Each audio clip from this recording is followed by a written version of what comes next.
Bueno, pues vamos a comenzar. El sacramento de la reconciliación, ustedes saben que también se llama... ¿Cómo se llama? Confesión. ¿Por qué se llama confesión? Por dos razones. Primero, porque así espontáneamente voy y confieso mis pecados. Bueno, hay gente que no va a confesar sus pecados, va a confesar los de su esposa o de su esposo o de su... quién sabe quién. Pero normalmente le llamamos confesión porque vamos a confesar nuestros pecados. Pero sobre todo y más importante, porque confesamos la misericordia de Dios. Si no, no iríamos a confesar nuestros pecados. O sea, la confesión, sobre todo, se llama confesión por eso, porque confesamos la misericordia de Dios, la reconocemos y la confesamos. Por eso tiene también, digo, ese nombre de... Ustedes saben que Jesús, durante su vida pública, perdonó a los pecadores. Hay varios relatos de personas concretas a los que Jesús los perdona o les dice tus pecados te son perdonados, como al paralítico, por ejemplo, que lo llevaba a que lo curara físicamente y empieza perdonándole los pecados. Y se ofreció en la cruz para reconciliarnos, para perdonarnos los pecados, para darnos la vida nueva. Después de su resurrección, dio a los apóstoles el poder de perdonar los pecados. Les dice, a quienes perdonen los pecados les son perdonados, y a quienes lo retengan les son retenidos. Juan 20:22. A quienes perdonen los pecados les son perdonados. ¿Cuándo dice Jesús eso? Después de la resurrección. ¿A quién se lo dice? A estos que habían dejado solo a Jesús, a estos que se habían quebrado de alguna manera ante el miedo en la pasión de Jesús, a estos que se escondieron, etcétera, etcétera. No es a unos santos perfectos seguidores, sino a estos. Les dice, a quienes perdonen los pecados les son perdonados. Es decir, en la reconciliación lo importante no va a ser con quién me confieso, sino el Jesucristo con quien me confieso. O sea, el Cristo Jesús a quien voy a pedir el perdón de los pecados. El sacerdote no es el que me da el perdón de los pecados de él, sino me da el perdón de los pecados que Jesús nos da a través de la Iglesia, ¿verdad? A quienes perdonen los pecados les son perdonados. Ese poder le da a los apóstoles, a la Iglesia, y luego lo transmitirá así institucionalmente a los siguientes. Lo que Jesús hizo entonces, pasado, con los pecadores, se actualiza ahora en la reconciliación, en el presente, y se anuncia como vida reconciliada para la eternidad. O sea, como el deseo de una humanidad y de una persona totalmente reconciliada. Si ustedes se fijan, estoy hablando de lo que es un memorial, algo del pasado, hecho por Jesús, se hace actual hoy entre nosotros, igual que estaba en el pasado, se hace actual, tiene los mismos efectos y se anuncia para el futuro.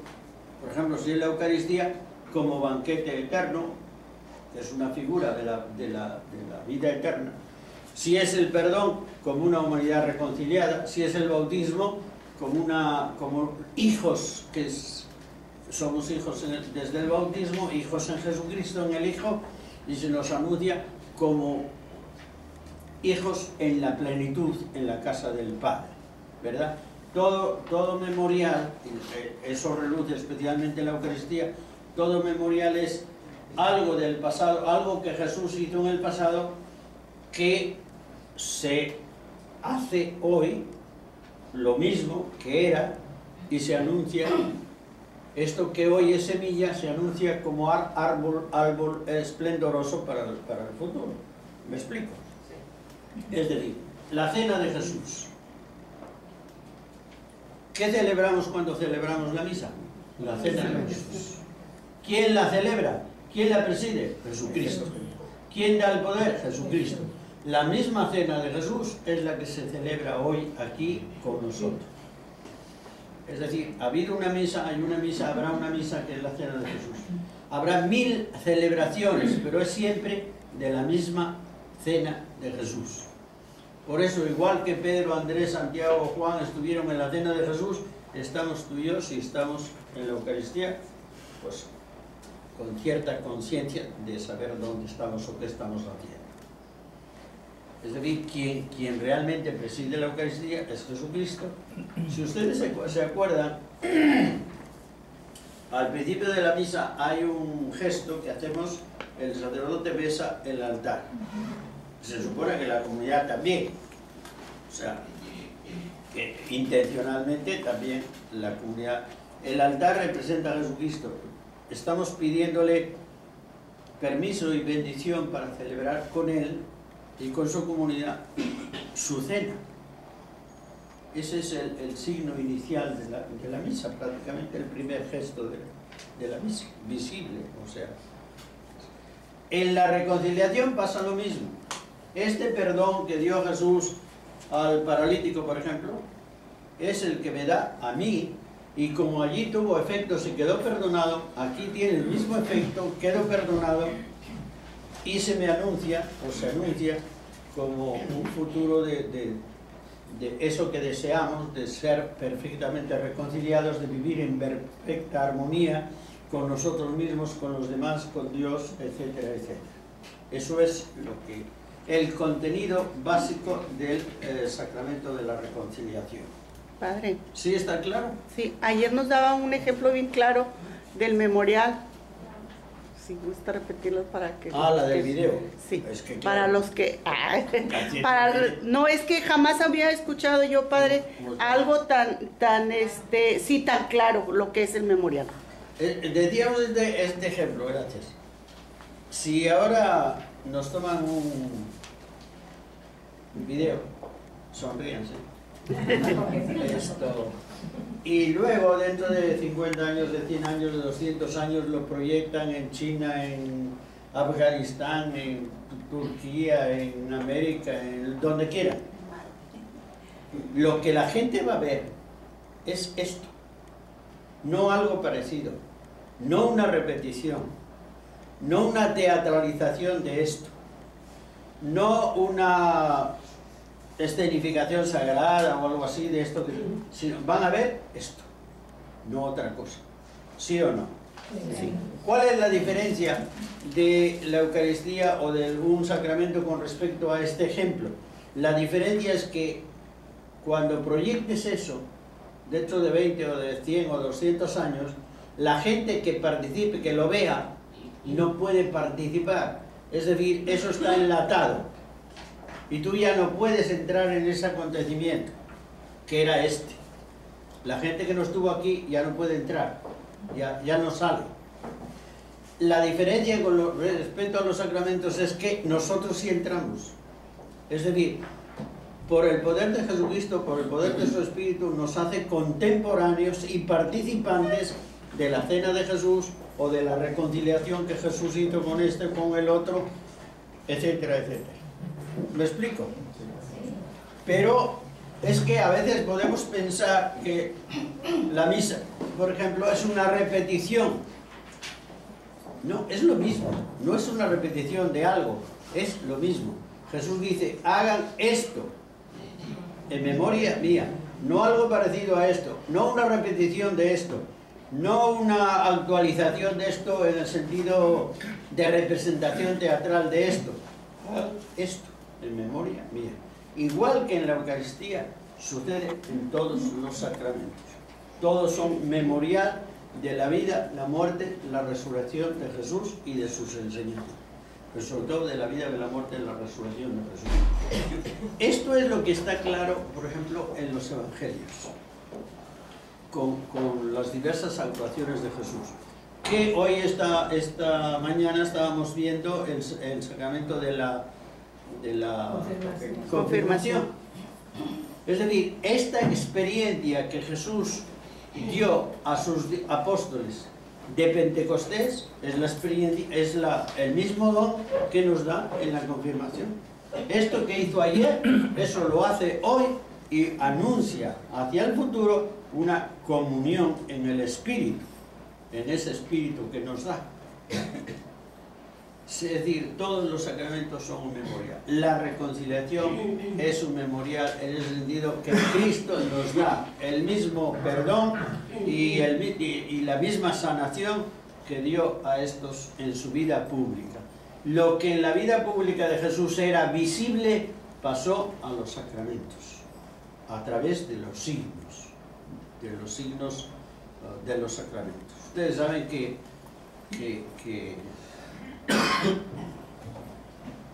una cultura es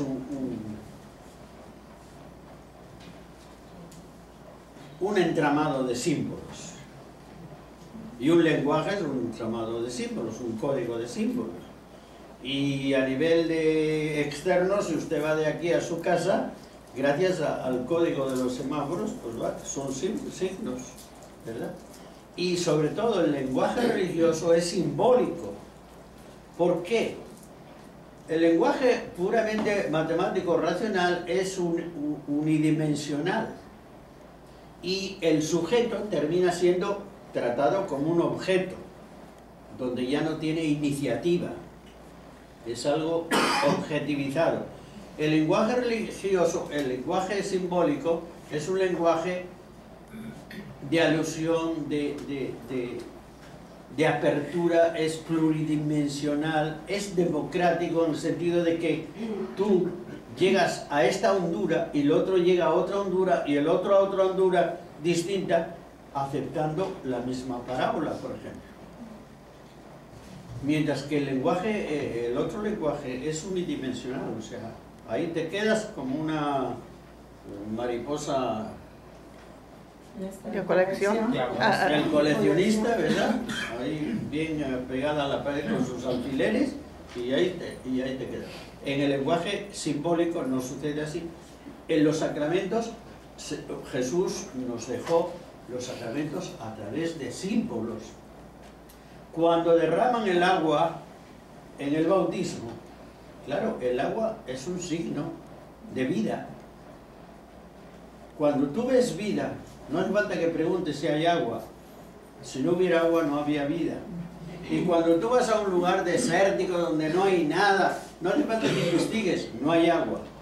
Si hubiera agua, había vida. Claro, en el bautismo el agua es el signo de la vida.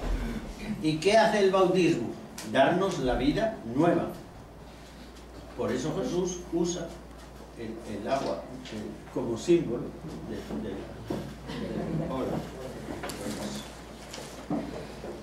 la catequista dice aquí, la catequista acababa de relatar el pecado de traición de Judas y su suicidio y ahorcamiento. Entonces Julián, un niño de 9 años, le dijo a la catequista: ¿sabe lo que pienso? Que Judas se equivocó de árbol. Entonces, según tú, ¿qué árbol debería haber elegido?, le preguntó la catequista. Debía haberse colgado de Jesucristo, haberse colgado del cuello de Jesucristo, le dijo el niño. Y ciertamente tenía razón. Esto es lo que hace el sacramento de la reconciliación. Jesús es el árbol de la misericordia. Jesús dice: yo soy el árbol, ustedes son las ramas. Si nos colgamos de él, tendremos vida. Si nos pegamos a él, tendremos vida. Si nos separamos, no tendremos vida. Por eso, en la comparación de esta anécdota es práctica, es interesante, refleja lo que es la realidad, lo que creemos de verdad que es la realidad. Pedro niega a Jesús y de alguna manera se cuelga luego de Jesús, de la misericordia de Jesús, y cambia, o sea, se arrepiente y se hace una persona nueva. También otro punto que quería tocar con ustedes así de pasadita, porque como son gente muy inteligente y eso por rápidamente, que una cosa es la culpa y otra cosa es el complejo de culpa, y que no somos de esos psicólogos que confunden una cosa con otra. Es decir, las máquinas se estropean, las máquinas dejan de funcionar, nosotros elegimos, optamos. Elijo vivir en la mentira o elijo vivir en la verdad. con todos los condicionamientos que ustedes quieran, pero hay una chispa de libertad que decide. Las máquinas no, le das al botón y actúa, no les queda opción. A mí me dan al botón y puedo elegir, puedo esto o decir que no, por lo menos puedo negar. Siempre tengo por lo menos esa libertad. Aún en la cárcel puedo ser muy libre interiormente. Las máquinas nunca son libres interiormente. Cuando elijo la mentira y elijo vivir en la mentira, el que tenga culpa, el que me sienta culpable, es sano, eso es salud. Quiero decir, me ayuda a la salud, como el dolor ayuda a que puedas descubrir qué enfermedad tienes. Y si no hubiera dolor o fiebre, terminaríamos, o la enfermedad terminaría con nosotros sin habernos enterado. Es decir, eso es sano, es un efecto sano. El que nos sintamos culpables cuando hacemos algo mal, cuando elegimos algo malo en nuestra vida, sea por omisión, porque dejamos de hacer un bien, o sea por comisión, porque cometemos un mal, o hacemos algo malo. Distinto es el complejo de culpa. Cuando yo me siento enfermizamente responsable de lo que no soy culpable, de lo que no tengo responsabilidad, de lo que yo no he causado, ni intentado causar, ni cosas semejantes. Poníamos un ejemplo un poco bruto para darnos cuenta pronto. La señora que está casada con un borracho y un día ya se cansó, y cuando viene él a las 11 de la noche, a las 12 o quién sabe qué, cerró la puerta. Dice, no le voy a dejar entrar, aunque a lo mejor al cuarto de hora le hubiera dejado entrar, porque así es la vida, ¿verdad? Pero en ese momento él ve que no puede entrar y se da la vuelta y baja las escaleras, tropieza y se sale, y viene un coche y lo atropella. Y esta mujer se siente culpable. Objetivamente no es culpable de nada, pero se siente culpable. Es un tipo de situación donde también entiendes que se pueda cuestionar, pero donde puedes distinguir perfectamente que no es culpable. O sea, aquí lo que habría es un complejo de culpa, que puede estar engarzado en muchos antecedentes, pero no hay una culpa real. O sea, lo que tienes que hacer pues es enterrarlo y rezar por él, pero no te culpes.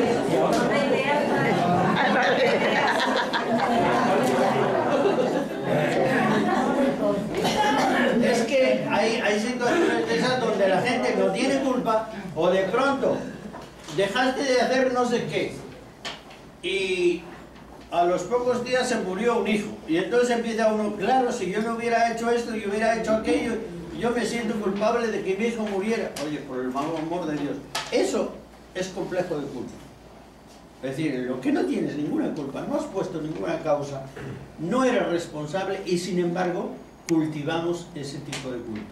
Eso no tiene nada que ver con el sacramento de la reconciliación, tendrá que ver con un proceso psicológico, con un tipo de terapias X, pero no tiene nada que ver con el sacramento de la reconciliación como verdadera materia. ¿Me explico? ¿Están de acuerdo? Sí. ¿Tienen algo en contra? No. Bueno.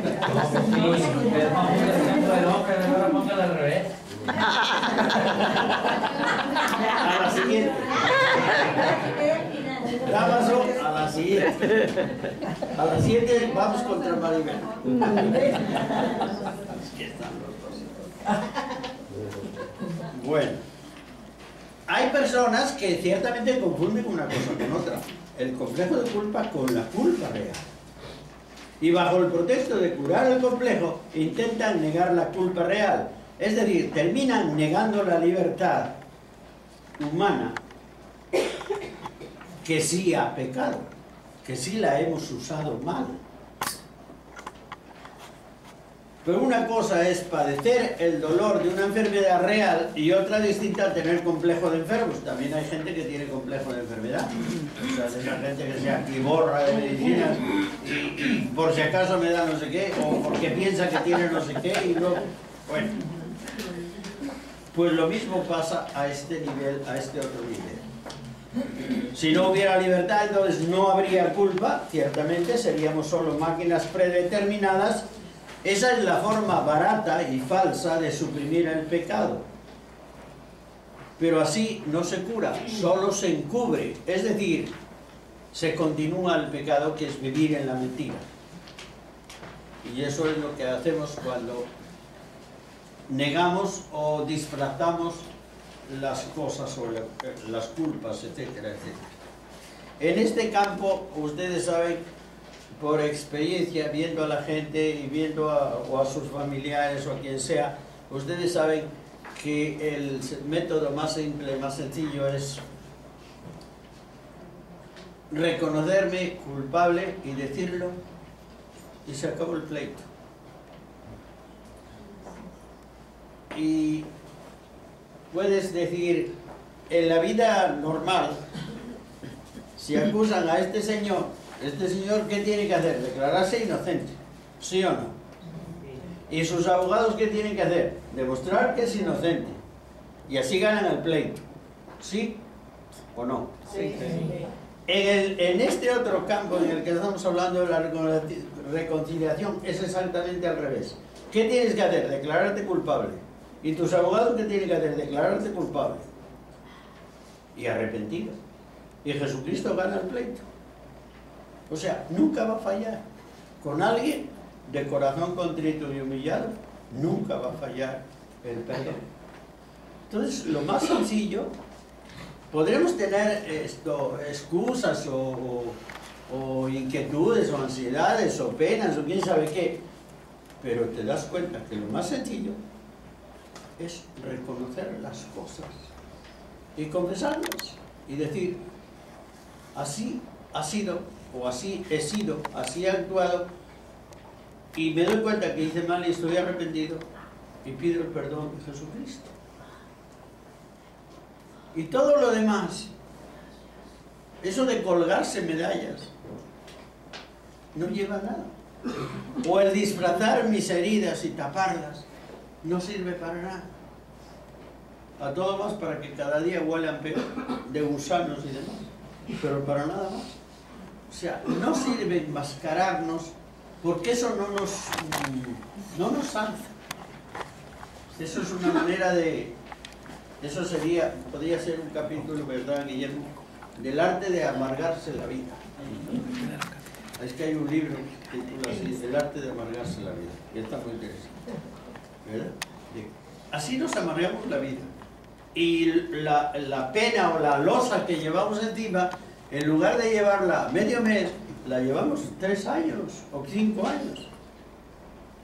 Nosotros salimos perdiendo con todos esos disfraces y forma de ponernos máscaras y demás. Nosotros salimos perdiendo. ¿De qué se trata en el sacramento de la reconciliación? De lo que ustedes saben en la vida diaria. ¿Quién descubre las heridas que le causa a su amor en una relación con otra persona, por ejemplo? ¿Quién ama? El que no ama no se entera.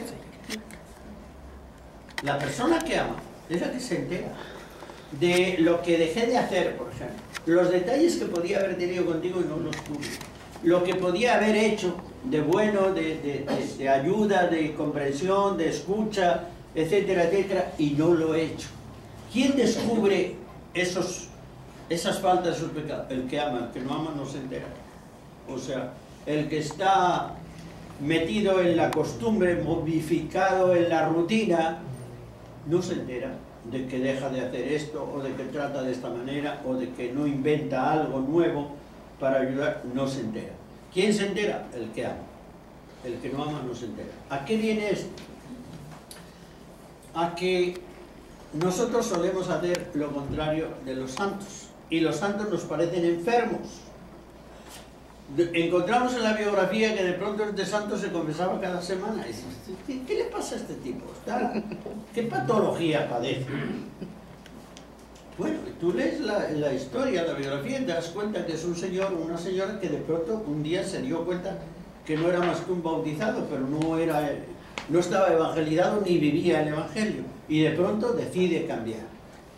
y empieza a darse cuenta del amor de Dios, que va en serio, que Jesucristo murió en la cruz en serio, que me amó y se entregó por mí en serio, no así de retórica o de más o menos, sino en serio, y trata de responder a ese amor, y entonces se da cuenta de que su respuesta es muy escasa y le duele, y se da cuenta de los fallos que tiene. Si tenemos una coladera con orificios muy chiquitos, cualquier broza, cualquier mota o cualquier pelo o cualquier raíz o cualquier cosita que haya, por pequeña que sea, queda ahí encima. Y nos damos cuenta que el agua traía suciedad.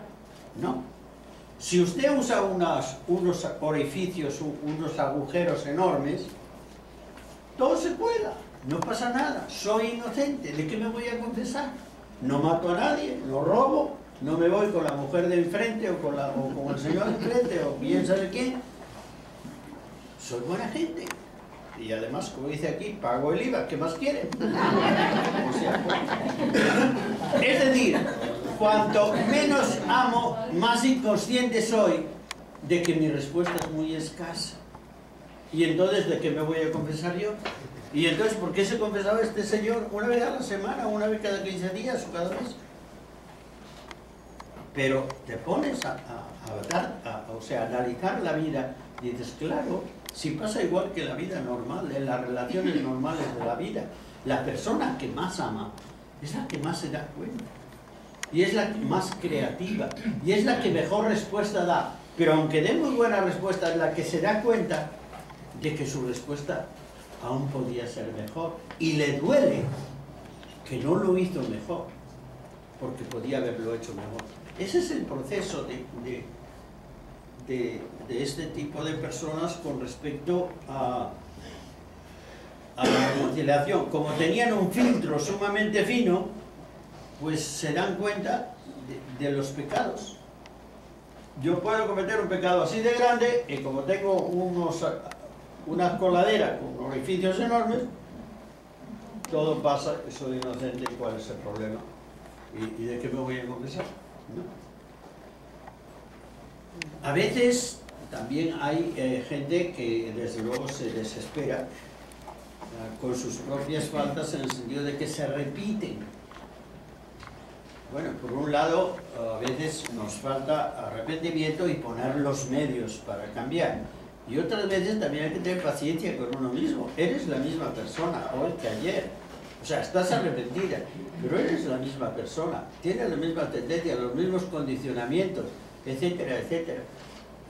También es lógico que de pronto, si eres una persona de rápido enojo, muchas cosas te provoquen el enojo. Si eres una persona que en lugar de sangre tiene, pues no sé qué, ¿cómo se llama eso? ¿Sí? Que no, ese del enojo. Pues eso. Entonces tienes menos. Pero la persona que es impaciente, de improntos, de un carácter fuerte, etcétera, hay muchas cosas que se le van a repetir de ese tipo de tendencia. Igual que la otra persona, hay personas, por ejemplo, que son muy rencorosas y que les cuesta mucho perdonar, incluso cosas pequeñas, y la recuerdan 30 años seguidos, o quién sabe cuántos. Y hay otra gente que pueden reñir contigo hoy, mañana no pasa nada, o sea, o pasado, pero ya no pasa nada, no hay ningún problema. También es, o sea, la persona que tiene tendencia a ser rencorosa y lucha y es capaz de perdonar, tiene mucho más méritos que yo, que puedo pelearme contigo, mañana no tengo ese tipo o el mismo tipo de tendencia a rencor. Es decir, también uno tiene que tener paciencia con el tipo de carácter o tendencias, etcétera, porque no de la noche a la mañana se cambian aún queriendo. O sea, necesitamos entrenamiento, necesitamos oración, necesitamos humildad de pedirlo y de pedirlo de verdad y de poner medios.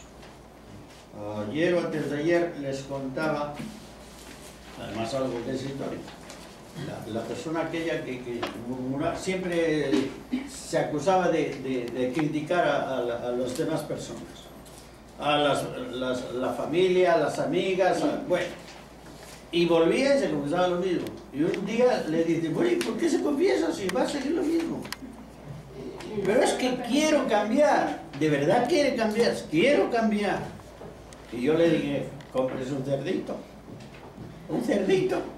Sí, compres un cerdito. ¿Cómo un cerdito? De esos que tienen una ranura por arriba. ¡Ah! Una alcancía. Eso, una alcancía. Compres una alcancía. ¿Para qué?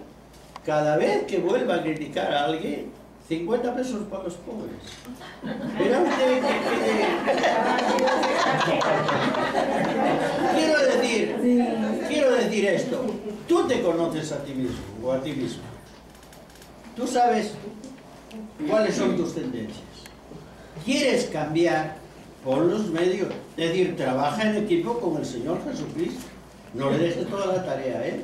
O sea, ¿quieres cambiar en serio? Pon los medios en serio. ¿Es que me cuesta? Pues sí te va a costar.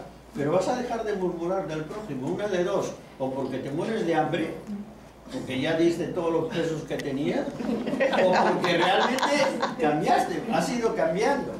Pero estás poniendo además un método que de pronto vas a decir, o sea, que te da risa. Dice, otra vez, otros 50 pesos. Pues sí, otros 50. Quiero decir, es un ejemplo muy sencillo, muy simple, pero tú entiendes el trasfondo que tiene. Tú sabes que de pronto te puede pasar esto repetidas veces. Bueno, tenemos que saber conocernos y poner los medios para ir cambiando nosotros en colaboración con la gracia y con el Señor Jesucristo, ¿verdad? Lo mismo pasa con respecto igual que pasa en las relaciones, que el que ama es el que se entera de las heridas que le causa el amor o de las omisiones. Lo mismo pasa a nivel cristiano. Jesucristo me amó y se entregó a la muerte por mí, y yo me bauticé en su amor y me puse en su seguimiento. Mi vida es vida con Él, mi relación con Él es la sustancia de las demás relaciones, con la comunidad o relación con las personas, etc.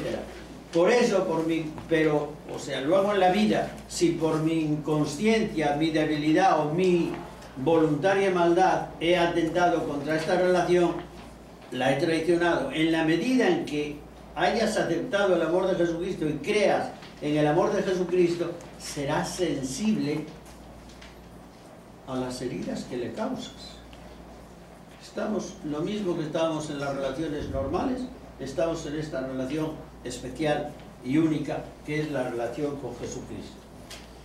Y entonces nos damos cuenta además que el pecado no es romper leyes o mandamientos, sino romper al Hijo, romper la relación con el Hijo, o debilitarla, apagar mi relación con quien más me ama. Los mandamientos son como andaderas para mantener el amor en pie. El pecado es siempre una traición al amor de quien me amó hasta el extremo, del Dios amor que Él me reveló. No es romper leyes, mandamientos o cosas, sino romper una relación o debilitar esa relación o descuidar el alimento de esa relación.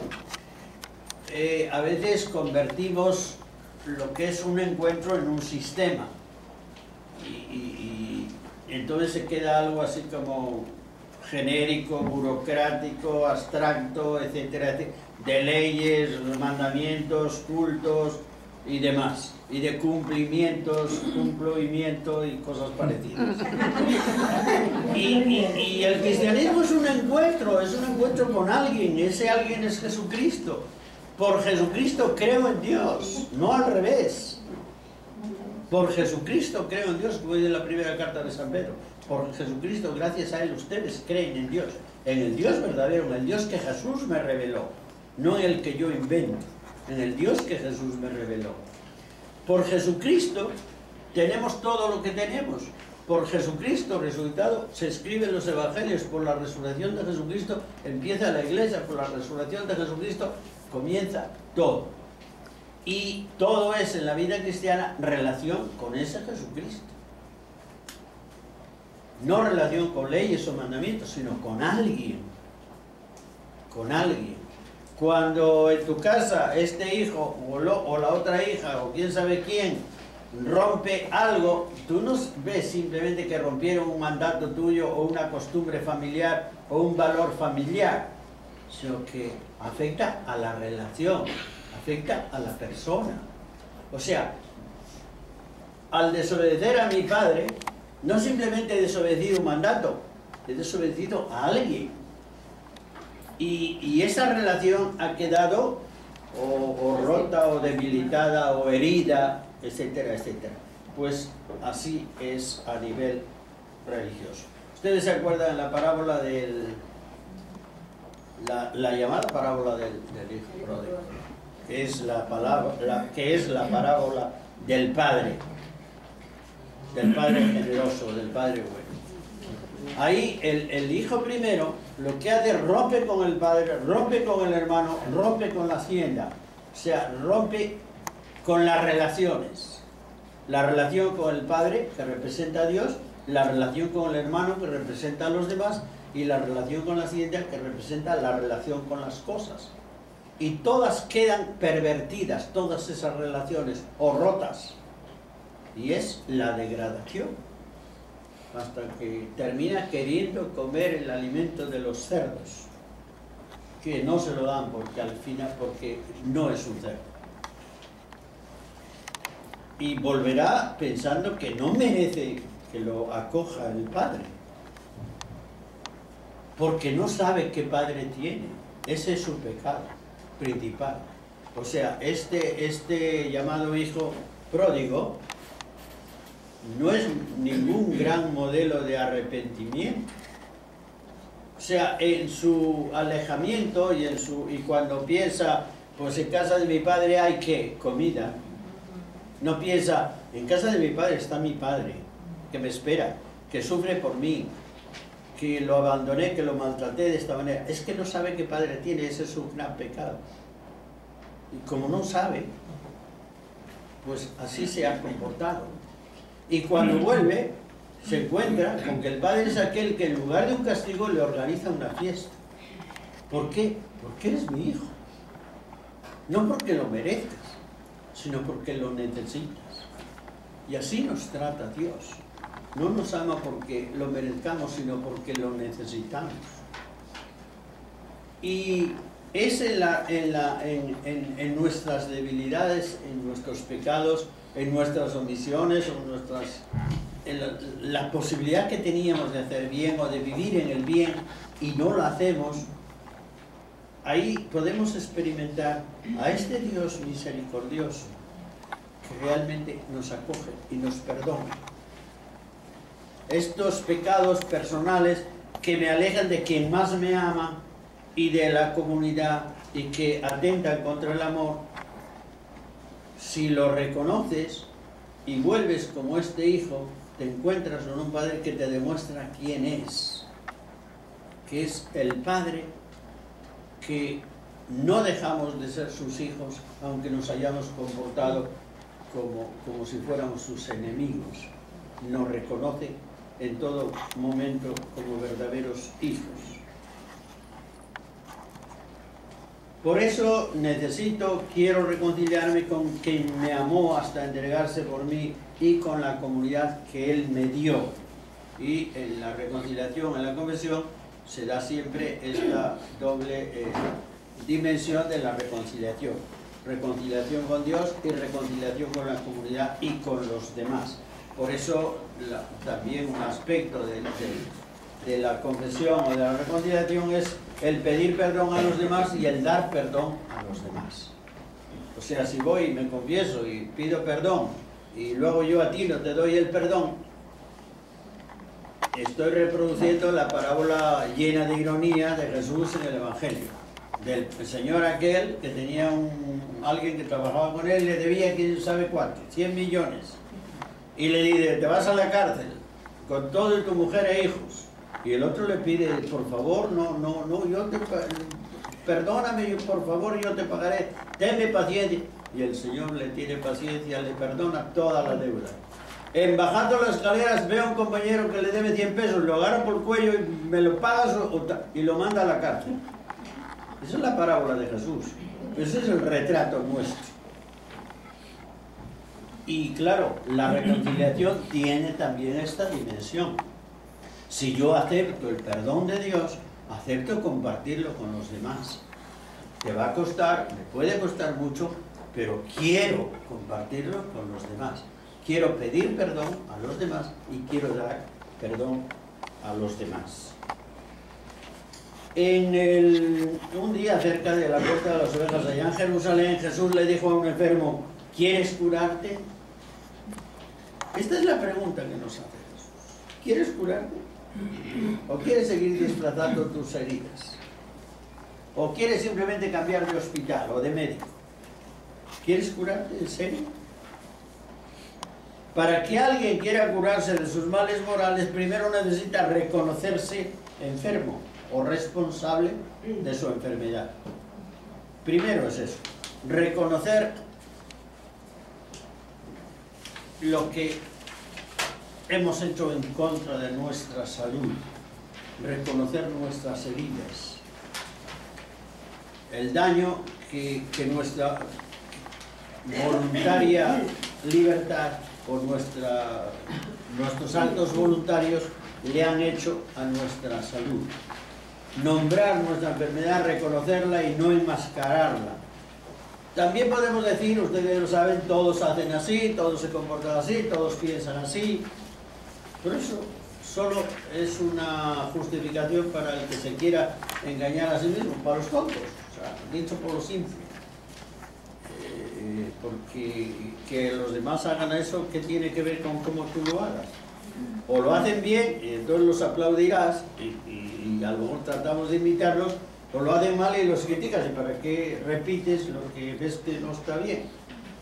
Es decir, este tipo de no reconocernos, que tiene una de las estrategias es culpar a los demás. O sea, y si yo soy así es porque tuve un abuelo que era borracho, que era no sé qué, que era no sé cuánto. Y mis padres no sé qué, y mi escuela, bueno, y no les cuento de mi iglesia, y no les cuento de mi comunidad, y no quiero contarles del vecindario que me ha tocado, y no quiero hablarles del calentamiento global, por supuesto.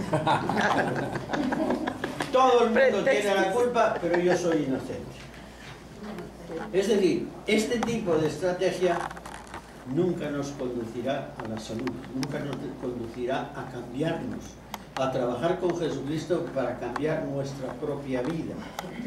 Y si usted como mexicano le echa la culpa de todos los males del país a los Estados Unidos, pues que ellos cambien. ¿Yo qué voy a hacer?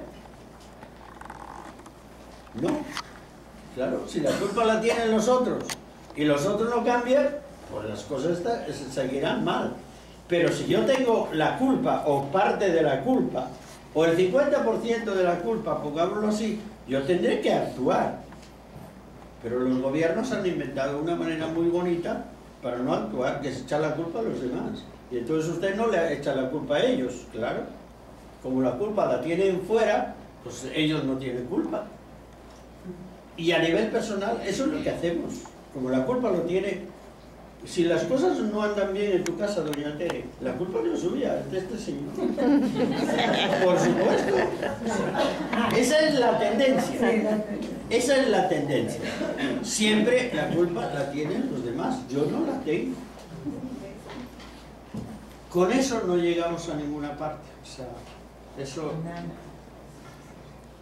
nos termina disculpando, justificando con falsas razones y sin ningún provecho personal. Estarás siempre en donde estás, no avanzarás. ¿Por qué? Porque la culpa la tienen los demás. Tú eres tan inocente que vas a cambiar en tu vida si ya eres una persona sana. ¿No? Y es lo mismo que a nivel práctico, cuando la gente se va a confesar de los pecados del vecino o de la vecina o de su suegra o de su... O sea, lo mismo. ¿De qué sirve eso? Bueno, tiene a veces un sentido de desahogo de aligeramiento psicológico, bueno, está bien, pero a nivel de provecho personal a otro nivel, no sirve para nada. O sea, al revés, es un autoengaño que me hace que me hunda más en los problemas que tengo. En segundo lugar, el enfermo precisa suspirar por la salud. O sea, no simplemente me reconozco enfermo, es que tengo unas enormes ganas, un gran deseo de estar sano. O sea, tengo hambre de la luz. No simplemente me molestan las tinieblas, tengo hambre de la luz y busco la luz y pido la luz, etcétera, etcétera. Este aspecto que a veces podemos estar tan tranquilos en la situación en la que estamos, pudiendo estar en una situación mucho mejor. Estás a un nivel de 20, por ejemplo. Oiga, pero usted podía estar a nivel de 40. Usted se está robando 20 y está robando a los demás 20. De vitalidad, de alegría, de posibilidad de contagiar vida, de esperanza, etcétera, etcétera. Cualquier persona de nosotros puede darse cuenta de pronto un día cuánto bien hemos dejado de hacer de lo que podíamos hacer. A todos los niveles. Pero imagínense, por ejemplo, vamos a poner un caso concretito y muy simple. Que aquí doña Yolanda, hace 20 años decidió conocer el Evangelio, meterse de lleno, vivir de lleno el Evangelio y demás. ¿Ustedes saben cuánta gente salió ganando en la familia, en los vecinos, la gente con la que se relacionó, no simplemente a nivel espiritual, sino la animación